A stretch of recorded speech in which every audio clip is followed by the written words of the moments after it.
Hello everyone, आप सब कैसे हैं? मैं उम्मीद करता हूं कि बहुत अच्छे होंगे और अपनी पढ़ाई को बहुत अच्छे से कर रहे होंगे। मैं आकाश कुमार बढ़ाना आईसीटी वर्चुअल क्लासरूम में आपका बहुत बहुत स्वागत करता हूं मेरे प्यारे बच्चों। जैसे आपको पता है मेरे प्यारे बच्चों, बेसिकली हमारी आपका जो है 12th क्लास है और 12th क्लास में हम लोग हिस्ट्री देख रहे हैं। हिस्ट्री में चैप्टर नंबर 2 हमारा चल रहा है। राजा, किसान और नगरों को हम लोग देख रहे हैं। तो हमने पुराने चैप्टर के अंतर्गत जो था आपका, हमने मौर्यकालीन साम्राज्य को देख रहे थे। 16वीं शताब्दी में 16 महाजनपदों को देख चुके थे। इनमें आपका मगध की हम लोग बात कर रहे थे, जिसमें घनानंद शासक था। बाद में चंद्रगुप्त मौर्य आपका शासक बनता है और उसके बाद उसका महान पुत्र अशोक शासक बनता है। अशोक ने कुछ आपके शिलालेख लिखवाए हैं, अपने धर्म के बारे में आपकी चर्चा की है और संबंधित जो भी चीजें हैं हम उनको कल आपका देख चुके थे, बात कर चुके थे। मौर्य का इतना महत्वपूर्ण क्यों था, उसके संदेश क्या थे और क्यों हम उसको ज्यादा इंपॉर्टेंस मानते हैं। विदेशी बहुत सारे जो आपके, चाहे आपके लेखक रहे हो चाहे कोई आपका स्टूडेंट रहा हो, उन लोगों ने अशोक के बारे में बहुत कुछ खोज की और बहुत सारे स्क्रिप्ट और जो आपके पिलर्स हैं उनके आधार पर उन्होंने स्टडी करके मौर्य साम्राज्य के महत्व को समझाया और उसका गुणगान किया। ये सारी चीजें हम लोग देख चुके थे। अब हम आगे बढ़ेंगे और देख रहे हैं फिर भी मौर्य साम्राज्य इतना महत्वपूर्ण था। क्या कारण था कि मौर्य साम्राज्य की वैभवता जो थी वो कंटिन्यूस आपकी बनी हुई थी, ये हमको देखा है। मौर्य साम्राज्य कितना महत्वपूर्ण था, वह साम्राज्य में 150 साल तक ही चला और इस लंबे इतिहास में बहुत बड़ा काल नहीं माना जाता है। लेकिन इसके अतिरिक्त मानचित्र 2 को देखेंगे तो आपको पता चलेगा कि मौर्य साम्राज्य उपमहाद्वीप के सभी क्षेत्रों में फैला नहीं पाया गया था। यहाँ तक कि साम्राज्य की सीमा के अंतर्गत निर्णय एक समान नहीं था। दूसरी शताब्दी के आते आते उपमहाद्वीप के कई भागों में नए शासक और नए रजवाड़े स्थापित हो गए थे। ऐसा नहीं कि संपूर्ण उसमें था, लेकिन हाँ, बहुत बड़े रीजन में इसने अपना शासन किया था। ठीक, आगे बढ़ते हैं। अब बात कर रहे हैं राजधर्म के नवीन सिद्धांत। इसी समय क्या हुआ, राजधर्म का नवीन सिद्धांत आपका चला। तो नवीन सिद्धांत पर हम आगे चलेंगे। तो कल मैं आपको धर्म के बारे में समझा रहा था कि धर्म क्या है और अशोक ने उसको क्यों इतना महत्व बताया। देख लिया, चलिए आगे बढ़ जाते हैं। बात कर रहे हैं राजधर्म के नवीन सिद्धांत।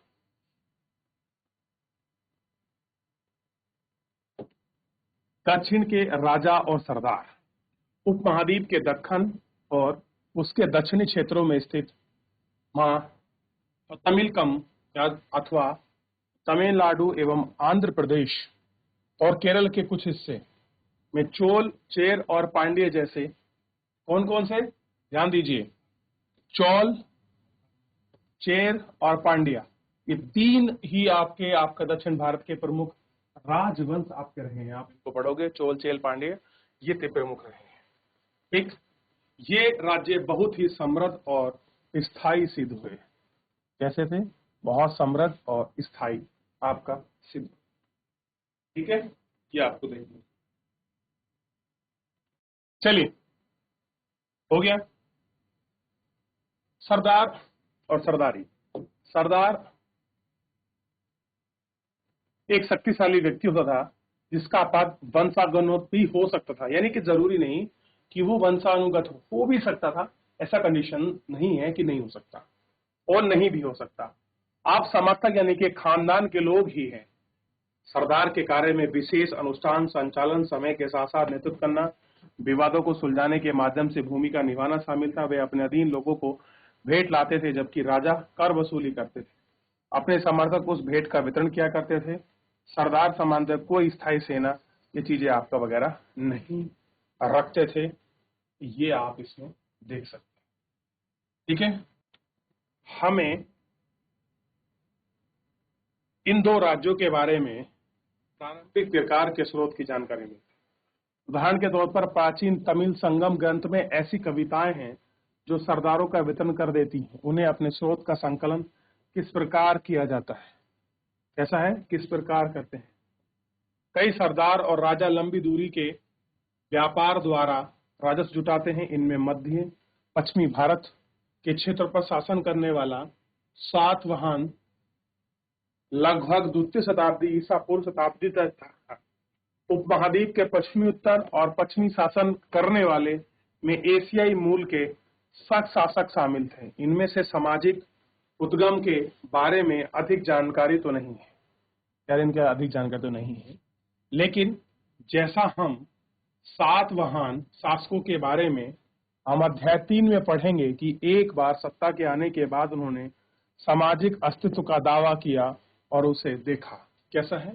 उन सामाजिक जो अस्तित्व हैं, आपने उनका दावा किया और उसको देखा। अब बात करते हैं दैविक राजा। राजाओं के लिए एक उच्च स्थिति प्राप्त करने का एक साधन विभिन्न देवी देवताओं के साथ जोड़कर था। अगर किसी राजा को अपनी समाज में स्थिति अच्छी करनी है या उच्च स्थिति को प्राप्त करना है, उसके पास एक साधन का मतलब एक तरीका, एक बाप का सिस्टम था कि वह देवी देवता के साथ जुड़ना चाहता था। मध्य एशिया से लेकर पश्चिमी उत्तर तक भारत तक शासन करने वाला कुषाण शासकों ने लगभग प्रथम शताब्दी ईसा पूर्व में और प्रथम ईस्वी तक सबसे अच्छा उदाहरणार्थ प्रस्तुत किया। कुषाण इतिहास के रचना, अभिलेख और साहित्य पर माध्यम से की गई है। जिस प्रकार धर्मराज कुषाण शासकों को प्रस्तुत करने की इच्छा और सर्वोत्तम प्रमाण सिक्के और मूर्ति मिलती, यानी कि कुषाण पहले ऐसे शासक थे जिन्होंने सबसे अच्छा दैविक राजा के सिद्धांत को प्रतिपादित किया। उन्होंने सिक्कों पर, मूर्तियों पर इस प्रकार से अंकन करवाया ताकि लोगों को लगा ये दैवी सिद्धांत। दैवी सिद्धांत का मतलब अपने आप को राजा का प्रतिनिधि मानना, राजा से जोड़कर बताना, राजा के वंशानुगत कोई आपके भगवान के, आपके देव के वंशानुगत या उसका शिष्य या आराध्य होने के विशेष रूप में लोगों को सैंपैथिक रूप से, धार्मिक रूप से जोड़ने का प्रयास था। अब कह रहे कि उत्तर प्रदेश में मथुरा के पास एक देव स्थान पर कुषाण शासकों ने विशालकाय मूर्ति लगवाई। अफगानिस्तान के एक देव स्थान पर इसी प्रकार की मूर्ति मिली है। कुछ इतिहासकारों का मानना है कि मूर्ति के जरिए कुषाण स्वयं को देव तुल्य प्रस्तुत करते थे या करना चाहते थे। कई कुषाण शासकों ने अपने नाम के आगे देव पुत्र की उपाधि लगाई। क्या लगाया? हम देव पुत्रस्यम कुषाण शासक, ऐसे कुछ करके। ठीक है, मेरी संस्कृत अच्छी नहीं है, फिर मैं बता रहा हूँ। संभवतः उन चीनी शासकों से प्रेरित हुए होंगे जो संभवतः स्वर्ग पुत्र कहते थे। अच्छा, ऐसा नहीं केवल भारत में था, चाइना के लोग भी थे जो अपने आप को स्वर्ग पुत्र मानते थे, यानी कि हर कोई भगवान को के साथ अपने संबंध को दिखाकर जनता को एक आपका इमोशनल फीलिंग चाहता था। अब कह रहे हैं 4वीं शताब्दी में गुप्त साम्राज्य, कई बड़े साम्राज्यों के साक्ष्य मिले हैं। कह रहे बहुत सारे एविडेंस ऐसे हैं कि जो ये दिखाते हैं। इनमें से कई साम्राज्य में सामंतों पर भी निर्भर थे। तो सामंत मतलब किसी के अंडर होते हैं, वे अपना निर्भर स्थानीय परंपराओं के द्वारा करते हैं, भूमि पर नियंत्रण भी स्थापित करना चाहते हैं। वे शासकों को आदर करते हैं और उनकी सैनिक सहायता भी करते हैं। सामंत शक्तिशाली होते हैं, राजा भी बन सकते हैं और वे राजा दुर्लभ होते हैं, बड़े शासक के अधीन होते हैं। गुप्त शासक का इतिहास, साहित्य, सिक्के और अभिलेख सहायता लिखा गया है। साथ ही कविताओं द्वारा अपने राजा और स्वामी की प्रशंसा में लिखी गई प्रशस्तियों का उपयोग किए हैं। यदि इतिहासकार रचना और आधार पर ऐसी चीजों को निकाल सकते हैं, आप उनको देख सकते हैं। तो ये सारी चीजें आपको मिलेंगी। ऐसे कुछ देवतुल्य सिक्के थे। कनिष्क का सिक्का है, अग्र भाग पर कनिष्क और पिछले भाग पर देवता बना। देखिए तो कैसे सिक्के थे और आखिर में सब शासक दैवीय सिद्धांत चाहते क्यों थे, ये आपको देख। आगे बढ़ जाएं। लेकिन रचयिता और तथ्यात्मक वितरण की अपेक्षा उन्हें काव्यात्मक ग्रंथ मानते हैं, मतलब किसी के बारे में लिखा हुआ।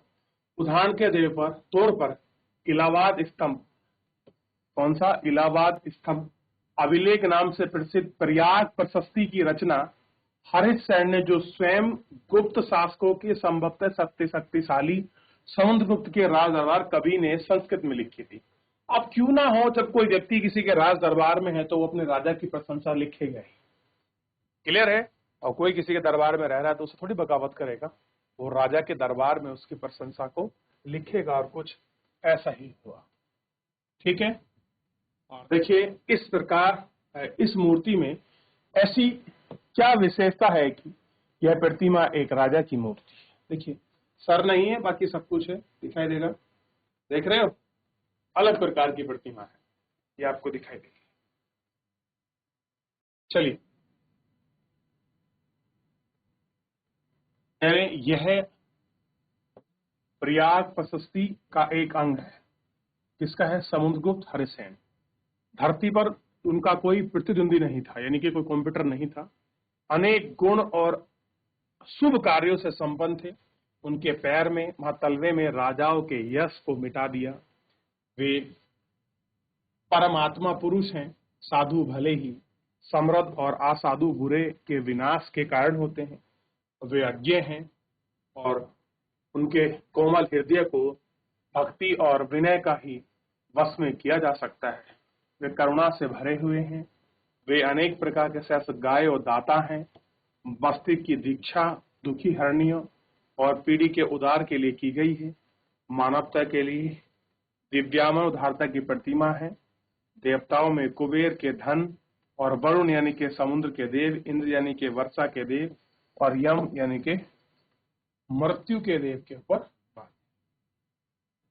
बदलता हुआ देहात, देहात मतलब गांव से, जनता में राजा की छवि। राजाओं के बारे में प्रजा क्या सोचती थी? स्वाभाविक है कि अभिलेख में सभी जवाब नहीं मिलते हैं। ऐसा थोड़ा ना है कि कोई हमको स्क्रिप्ट मिल गया वो सारी आंसर हमको प्रोवाइड करा देगा, नहीं। वस्तुतः साधारण जनता द्वारा राजाओं के अपने विचार और अनुभव के वितरण कम ही छोड़े गए हैं। फिर भी इतिहासकार इसका निराकरण करने का प्रयास करते हैं। उदाहरण के तौर पर जातक और पंचतंत्र जैसे ग्रंथों में वर्णित कथाओं की समीक्षा करके इतिहासकार ने पता लगाया कि इनमें से अनेक कथाओं का स्रोत मौखिक किस्से कहानियां थी। तो पहली भी जितनी भी चीजें थी वो किंवदंतियां थी, मौखिक किस्से कहानियां थी, उन्हीं के आधार पर ये सारी चीजें होती। इसके बाद लिपिबद्ध किया गया होगा। जातक कथाएं पहली बार 17वीं शताब्दी यानी कि ईसावी में पाली भाषा में लिखी हुई, यानी कि जितनी भी चीजें हैं ये फर्स्ट सेंचुरी के में ही लिखी गई हैं। उससे पहले सब कैसी थी? मौखिक, माउथ टू माउथ उनका ट्रांसफर, उसी के आधार पर ये सारी चीजें करी गई थी, उसी के आधार पर ये संपन्न था। जितुरथ जातक नामक एक कहानी में बताया गया है कि एक कुटिल राजा की प्रजा किस प्रकार दुखी रही।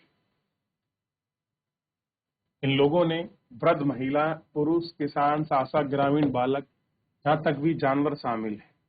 राजा अपनी पहचान बदलकर प्रजा की बीच में यह पता लगाने के लिए गया कि उसके बारे में लोग क्या सोचते हैं। एक एक करके सब सुनने से अपने दुखों के लिए राजा को भला बुरा कहा, उनकी शिकायत की। रात में डकैत उन पर हमला करते हैं तो दिन में धन इकट्ठा करने के लिए अधिकारी। ऐसी परिस्थिति से बचने के लिए लोग अपने गांव को छोड़कर जंगल में बस गए। जैसा कि आप इस कथन से पता चलता है कि राजा और प्रजा, विशेषकर ग्रामीण प्रजा के बीच संबंध तनावपूर्ण रहा, क्योंकि शासक अपने राजकोष को भरने के लिए बड़े बड़े कर मांगते थे, जिसमें से किसान खास तौर पर त्रस्त रहते थे। इस जातक कथा से पता चलता है कि संकट से बचने का एक उपाय था जंगल की ओर भाग जाता। इसके बीच करों की बढ़ती मांग को पूरा करने के लिए किसानों ने उपज बढ़ाने के उपाय ढूंढने शुरू कर दिए। वो जंगल चले गए, जो जंगल नहीं गए उन्होंने एक ऐसा तरीका निकाला जिससे हम लोग कहाँ चले जाएं, जंगल की तरफ चले जाएं, या फिर हम एग्रीकल्चर की उपज देख लिया। चलिए सुदर्शन झील के बारे में पढ़ लेते हैं। चित्र नंबर 2 में गिरनार को ढूंढिए। ढूंढा था गिरनार हमने। सुदर्शन झील एक कृत्रिम झील जलाशय, कृत्रिम का मतलब इसको बनाया गया है। हमें इसका ज्ञान लगभग 2वीं शताब्दी के संस्कृत के एक पाषाण अभिलेख से होता है। पाषाण का मतलब पत्थर पर लिखा गया अभिलेख। इस अभिलेख को सच शासक रुद्रदामन की उपलब्धियों के उल्लेख करने के लिए बनवाया गया है। सच शासक का नाम था रुद्रदामन और उस शासक ने इसको बनवाया।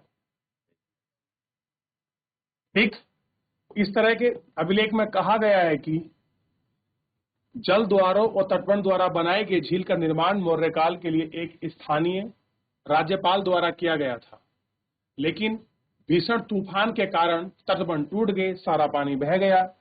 और बह जाता था। वहां तत्कालीन शासक रुद्रदामन ने इस झील की मरम्मत कराने के लिए खर्चे से करवाया, और मतलब अपने खर्चे से करवाया।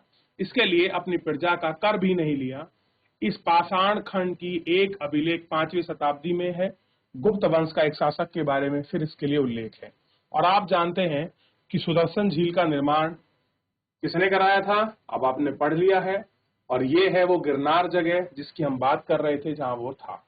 चलिए, तो फिलहाल मेरे प्यारे बच्चों, आज के इस लेक्चर में इतना ही। मिलेंगे नेक्स्ट लेक्चर में। तब तक अपना ध्यान रखिए, स्वस्थ रहिए और अपनी पढ़ाई को बहुत अच्छे से करते रहिए। मुझसे जुड़ने के लिए आपका बहुत बहुत धन्यवाद।